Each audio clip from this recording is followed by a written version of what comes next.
लग्नाअगोदर आणि लग्नानंतर अनेक निर्णय घ्यायचे असतात. लग्नाअगोदर पत्नीला सगळं काही विचारलं जातं आणि त्यानंतर निर्णय घेतले जातात. परंतु लग्नानंतर पती आणि पतीचा परिवार अनेक निर्णय घेतात आणि पत्नीचा विचार घेण्याचं राहून जाते. उदाहरणार्थ, मुलांना जन्म केव्हा द्यायचा, किती मुलांना जन्म द्यायचा, घर कधी घ्यायचं, सुट्टीला कुठं जायचं, मुलाला कोणत्या शाळेत घालायचं, सणासुदीला काय करायचं, आई वडिलांची काळजी कशी घेणार, घरासाठी लोन किती घेणार, वगैरे वगैरे.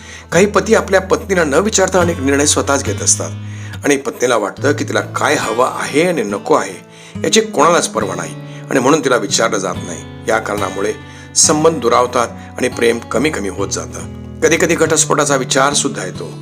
तर सगळे लहान मोठे निर्णय एकत्रित घेतल्यामुळे असे विचार येणार नाहीत. इतकंच नाही तर मुले असतील तर त्यांचाही विचार घेणे गरजेचे आहे. निर्णय घेताना सगळ्यांना सामील करून घ्या. यामुळे घटस्फोट कधीच होणार नाही आणि घटस्फोटाचे विचार सुद्धा येणार नाही. घटस्फोट घेऊ नका आणि घटस्फोट देऊ नका.